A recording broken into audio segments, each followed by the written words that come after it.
resulted out of this.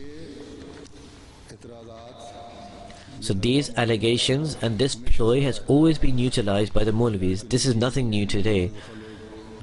Sometimes people become agitated, just as when the website started. The in charge, Asif Sahib, said the site has become inundated and people have greatly objected and the responses could not be provided accordingly. So I said to him, wait for some time, the furor would fizzle out, and this is exactly what happened. When our responses were also given to the corresponding thrust, they were silent, unable to reply. In fact, on other sites they have started posting messages that this website Al-Huda, nobody should go there because they do not give us proper access. Whereas actually they have no answer themselves. They have become frustrated, and this is why they are trying to stop others from visiting. Anyhow, this has always been the way. So this companion says, when I opened the book, the references were provided, but they were altered and amended or given out of context. So he writes further that in comparison to Pir Meher Ali Shah Sahib, who did not accept the challenge to write an Arabic commentary, the promised Messiah alayhi salam instead wrote Ijazul Masih. He challenged Pir Sahib to write a reply to this book within a certain period of time.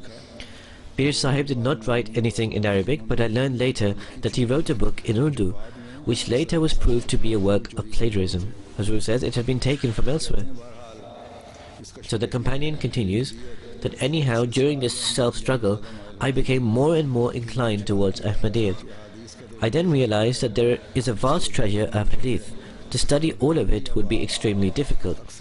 Ahmadis usually present verses of the Holy Quran, so therefore it would be better if the Quran was studied with an open mind from the beginning to the end. Although I was not familiar with Arabic, I read the Urdu translation with another acquaintance. I learned from studying it that there were not just 1 or 2 or even 20 or 30 verses. In fact, there were numerous verses that could prove the death of the Messiah.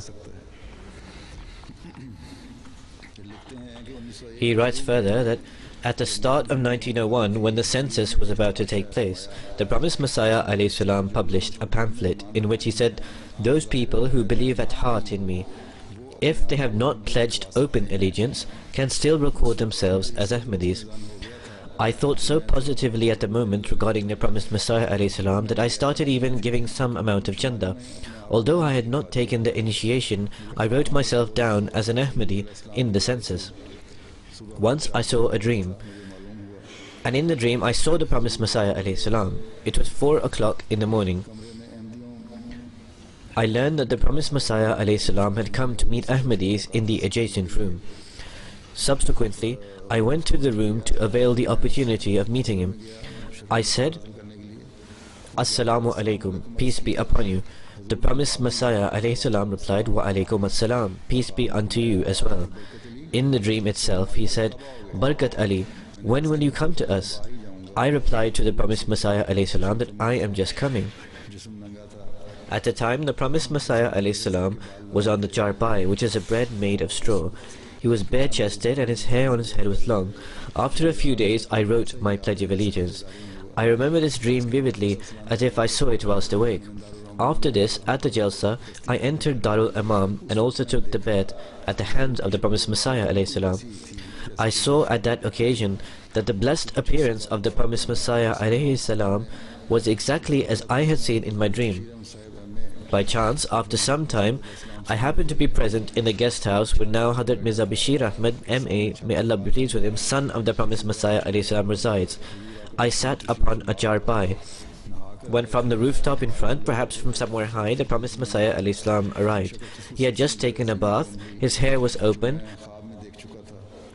he was bare-chested, his appearance was exactly as I had seen in the dream. My belief strengthened that this dream had been shown to me by God for my guidance. He says that once, perhaps after the Zohar prayers, the promised Messiah alayhi salam used a window opening from Masjid Mubarak to go to his house, when as usual a crowd surrounded him. Some would kiss his hands, others would touch his body, and then rub their hands over their own chests and faces, so I was amongst this group. Hazrat Maulvi Nuruddin Sahib, Hazrat Khalifatul Masih I, was passing by then. And he said sincerity is required. Sincerity. My heart testified that perhaps an open display is nothing until it is implemented with sincerity. Just kissing someone's hand or touching them means nothing unless there is sincerity. This is the lesson given to them by Hazrat Khalifatul Masih.